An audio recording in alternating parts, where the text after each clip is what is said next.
What's going on, guys? Matt here, back again with another video. Today's video, we're going to highlight my 10 favorite sports card purchases from the year of 2021.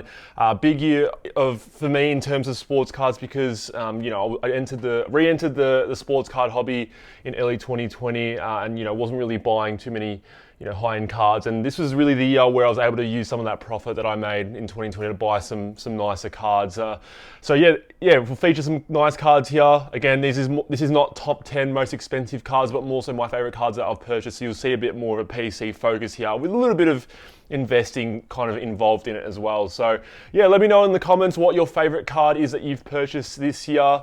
It'll be very nice to see what you guys have purchased and reasons why as well. So yeah, I'm really excited for the year of 2022.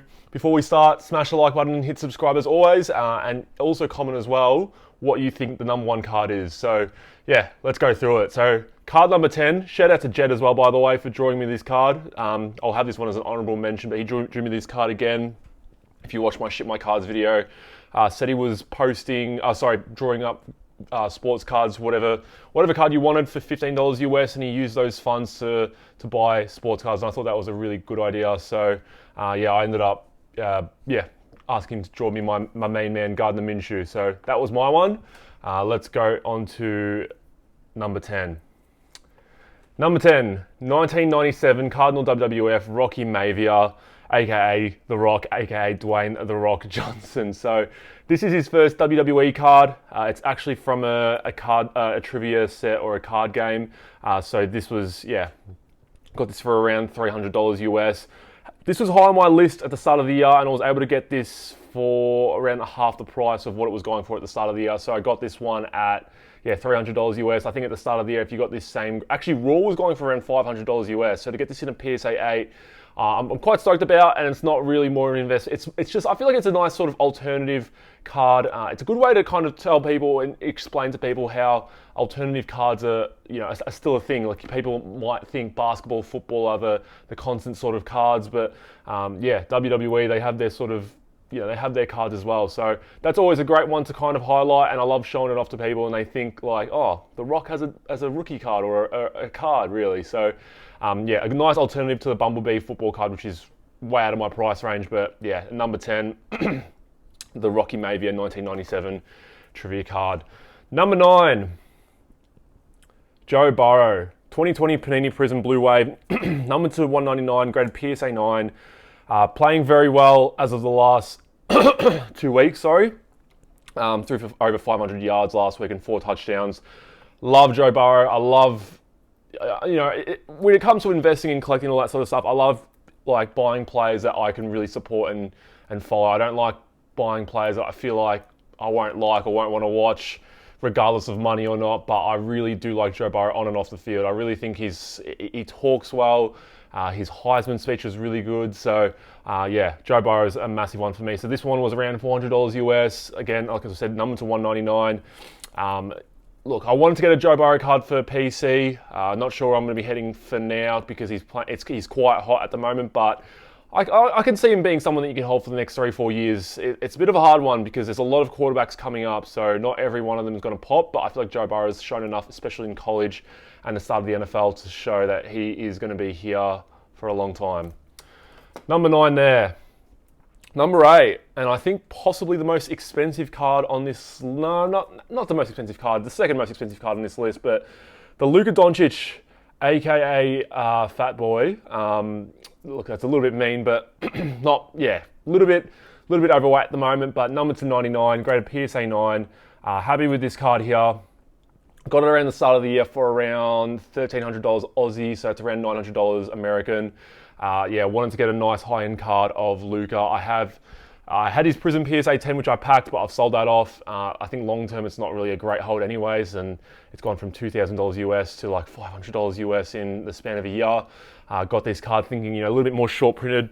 And these have obviously a bit of a shorter print run than the concourse, but they always go a little bit lower than the concourse, which I never understand. I guess it's just because it's a die cut, people might not find them as desirable, but I still think they're quite cool, especially if you can get a nice grade for it. Like a PSA 9 is pretty good for it, and as long as they keep it align it in the slab straight, because I've had a couple of slabs of select die cuts where it's been angled kind of at an angle, and it's not, yeah, not great. Number 8, Luka Doncic. Number 7, Shai Gilgeous-Alexander Optic Pink, aka Shea Bay. Number 25, but the great thing about this card is it is jersey numbered out of 25, so 2 out of 25. Really like this card here. I got this for around $700 Aussie, around March and April. Really like Shea long term. He's doing quite well. Just won the Western Player of the Week actually for the West, and yeah, he's playing quite well. I really like his game. He's a really great young player. I feel like not spoken about enough because he's on the OKC Thunder, but I really think he should be sort of up there in that Ja Morant sort of level. Maybe not the the Luka sort of Giannis maybe level, but a level below that, and I think Shea deserves that. He's a tall sort of guard who can score well, he can shoot well. His shot is very unorthodox, but it works. So I really do like Shai Gilgeous-Alexander a little bit more medium to long term. But yeah, this is more my card that I wanted to hold of him, and I really like that it's jersey numbered as well. Number 6, so sort of a player sort of at Shai's level, maybe a little bit below. Darius Garland, Neon Orange Pulsar Prism Select Premier, number 13, graded PSA 9. Got this one for around $250 Aussie, got it off a Facebook sale. This was before Garland had sort of blown up. Someone was selling a bunch of their cards, and I really wanted to get a nice high-end card of Darius Garland, and then this popped up. I remember bargaining it down to, I remember chucking in a lower offer. I left it for like half an hour, and the temptation got the better of me because I just thought, like, with this card being so short printed, I think it's a good play. And I really did believe at Darius Garland at the time, and it's showing up well, averaging 19 points and 7 assists, which is, hopefully going to get him. I might get him into an all-star team, might not, but it's put him in a good position for the future. Ricky Rubio has been ruled out with the ACL injury, unfortunately, but with Darius Garland, Colin Sexton out as well for the season, so hopefully he gets a chance to show out. It's a massive loss for the Cavs, who were playing very well. Very surprised with the Cavs. I just always thought that their team makeup wasn't going to work, but yeah, with Darius Garland, really love this card. I like the orange on with the Cavs uniform as well in the background, but yeah, I like this sort of parallel. It's a really beautiful card under the lights, and yeah, that is number 6, Darius Garland. Heading into the top 5, so. We're going to get into more sort of PC cards here, but there's a few investment sort of PC cards here, but yeah, you'll see here. So number 5, Hakeem Olajuwon. So I'm a Houston fan, as I've said numerous times. I've grew up, sort of watching MJ, sort of the documentaries. I wasn't born in that sort of period, but I sort of, when I was trying to learn about basketball and everything, I really learnt about MJ, the Michael Jordan teams, as well as Houston. And Houston was my team because of Yao Ming, and then Hakeem Olajuwon was the guy who led us to 2 championships. So really, really sort of happy with this card. I always speak about it that a lot of people talk about Dirk being the one player that's only ever won a championship without help on his team, but he had Tyson Chandler, who won the Defensive Player of the Year after that. He had Jason Kidd, he had Jason Terry, solid players, but I feel like Hakeem in that first season, it was really just Hakeem, just being there. So I really like this card. I like that it's the upper deck as well. He's got a few Panini autographs, but I like that it's upper deck. He's got the vintage, the old Rockets uniform. And I got this one for $70. So sticker autograph, not too fussed about that, but I think I didn't mind it with it being an upper deck card as well. So more in the PC, don't really look at this as an investment at all. It's not in my spreadsheet or anything like that. I just bought this one for myself. Number 5 there. Number 4. This is the most expensive card here. So Michael Phelps, Leaf 2004 fans of the game. So this is Michael Phelps' first autograph in any sort of sports card, and it's not his first card. His first card is a 2003 Stadium World Stars card, but I think first autograph card is just as good. But really like this card, something I want to have long term. I am going to be sending this to grading. Definitely think it will go well in terms of the autograph. Outside of that, don't think it will go too well, but I had one of my followers on Instagram tell me that this card is, it's not numbered, but it's short printed to around 200 or less. So I think for a first autograph of a GOAT, he's the GOAT of the Olympics, GOAT of swimming, I think that's a great sort of investment, especially more long term. But this one was around $1,500. I've seen some sales that have varied since then.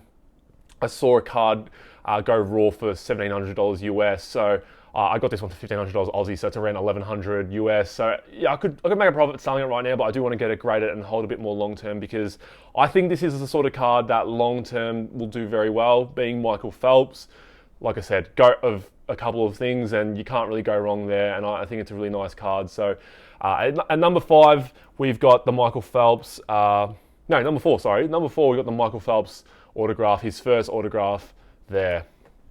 Number 3. A card that I got very cheap. I thought it was cheap at the time. Justin Herbert, club level, so the second most short printed level after field in football, because they had 4 levels of select in football this year. Number to 75, graded SGC 9.5. You know, SGC, I love the SGC subs. They've really grown on me. But I got this one for around $200 US. I remember I put a really high snipe and it just went unders completely. I know raw sales since then have been around $300 to $400 US. So, I mean, you've got this for half the price in an SGC slab. You know it's a good grade as well. I mean, you could crack it and re-slab, but I'm honestly happy with it in the SGC slab itself. Justin Herbert, you know, I've missed the Patrick Mahomes boat. Not really because I didn't believe in him, but more so his price has just been sky high since I sort of re-entered the hobby. So Justin Herbert's someone I was kind of hoping to catch on to. Finding some undervalued cards like this one's I'm really happy with as well, being numbered.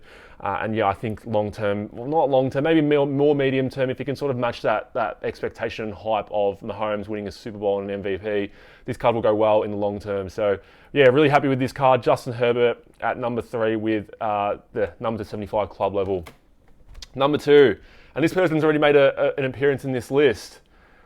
Joe Barrow, my man, Joe Barrow. Like I said, probably my favorite player in the NFL. Probably could be my favorite athlete in terms of sports in general. Just a good human all around. Number to 99, graded BGS 9, autograph 10. Really love this card. Got a nice patch there as well. Got a bit of a patch actually, because I actually have seen the Joe Barrow Spectres numbered out of 50 with no patches. So to get a 1 out of 99 with a patch does help its value. Subgrades are really good, 9.5 for the centering and a 9 for everything else. So happy with that.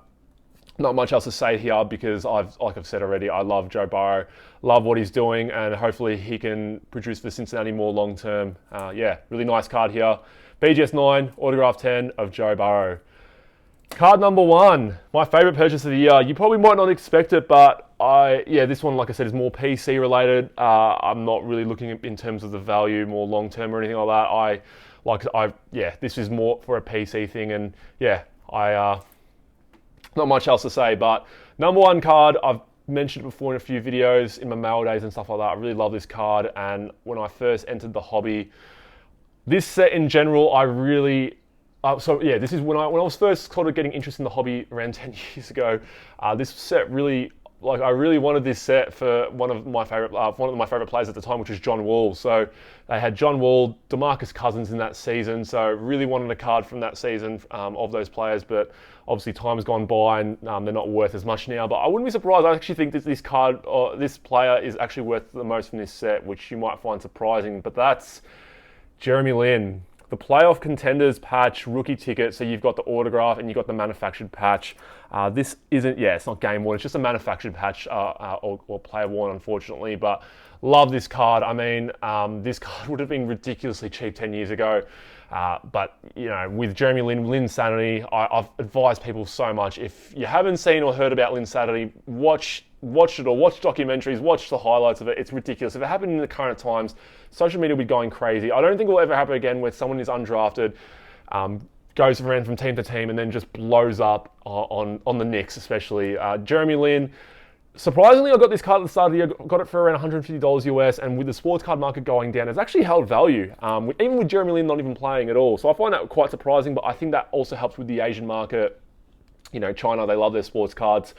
Being an Asian player, you've got players like Yao Ming, Yi Zhanlian, and all that sort of, all those sorts of players that hold they hold their value well. So, yeah, number 1, my favorite card, Jeremy Lin. Like I said, I loved his story, love the person that he is, love the player. I really want to get a rookie autograph of him, and yeah, I've got another autograph of him that's not rookie, but yeah, to get the rookie autograph with the patch from one of my favorite sets. If you haven't, look it up. The 2010 to 11 playoff contenders patch. It's a really nice set, and I wouldn't be surprised, like I said, if this is the most expensive player from that set now, or Paul George. Paul George will probably be up there as well. But number 1 there, Jeremy Lin. But yeah, thank you for making it to the end. Those are my 10 favourite sports cards, my 10 favourite purchases for the year in terms of sports cards. I'm really excited for 2022 and what's to come. Hopefully some more cards to come in that year. But yeah, like I said at the start, let me know in the comments what your favourite sports card purchase was from the year of 2021 and why that was. I love interacting with you guys, so make sure you do leave a comment down below. I really appreciate it. If you've made it to the end, make sure again you hit the like and subscribe button as always, and I'll see you in future videos. Take care.